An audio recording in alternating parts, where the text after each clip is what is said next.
Bienvenue à nouveau à l'Ampuga Rental Academy.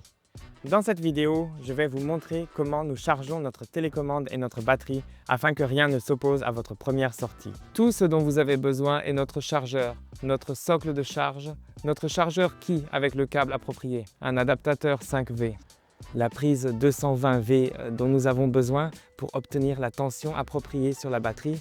Si elle est inférieure, il peut y avoir une perte de tension et la batterie ne sera pas complètement chargée. Maintenant, je vais vous dire comment charger au mieux notre batterie. Il y a 3 remarques importantes dont nous devons tenir compte. Insérer correctement la batterie. Pour cela, nous avons une note correspondante ici à l'avant, la batterie face à ce côté.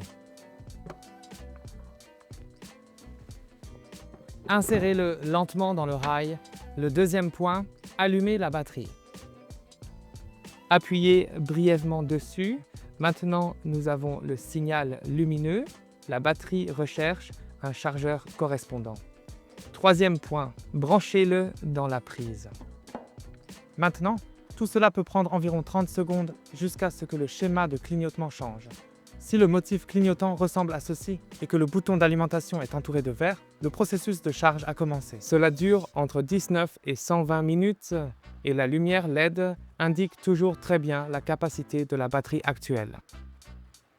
Vous pouvez également voir à l'aide du chargeur comment se déroule le cycle de charge en cours.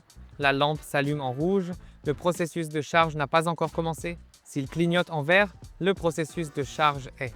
Lorsque la batterie est complètement chargée, vous n'avez pas à vous inquiéter. Le chargeur et la batterie s'éteignent automatiquement.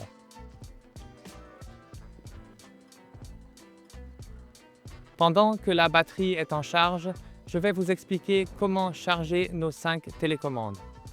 Une remarque importante, veuillez ne charger la batterie que dans des pièces protégées par l'eau et le sel.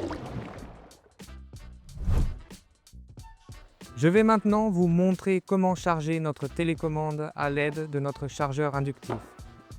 Placez le socle de charge inductif sur une surface plane. Et puis placez la télécommande au milieu. Lorsque vous avez placé la télécommande sans fil sur le socle de charge par induction, elle commencera à vibrer brièvement. Le motif clignotant rouge signale que le RC est en charge. Plus la RC s'allume rapidement, plus elle est vide. Plus il est plein, plus le motif de clignotement est lent. Si la télécommande radio est attachée, ne vibre pas, ne s'allume pas, cela peut être lié au fait que les profondeurs sont déchargées. Il suffit de le laisser reposer pendant 30 minutes jusqu'à ce que la lumière rouge s'allume. Il est facile de voir que lorsque cette petite lumière LED est allumée, l'électricité circule. La télécommande sans fil a besoin de 30 minutes pour sortir de la décharge profonde et continuer le processus de charge normal. Parfois, il peut arriver que la charge de notre télécommande sans fil ne fonctionne pas correctement. D'une part, cela peut être dû au fait que vous ne placez pas proprement la télécommande sans fil au milieu du socle de chargement. Quelle est la meilleure façon de vérifier cela? En plaçant la télécommande radio au milieu de celui-ci et cette petite lumière s'allume ici. Cela signale ici que le RC est en charge. Le deuxième problème qui peut survenir est lié à l'alimentation. C'est pourquoi nous vous recommandons d'utiliser l'adaptateur secteur que nous avons fourni, car il a le courant 3A. Avec des alimentations inférieures à 3 ampères, il peut arriver que notre télécommande radio ne puisse pas être chargée en douceur. C'est pourquoi nous vous recommandons d'utiliser notre bloc d'alimentation inclus. Et maintenant, amusez-vous avec les autres vidéos de la Lampuga Rental Academy.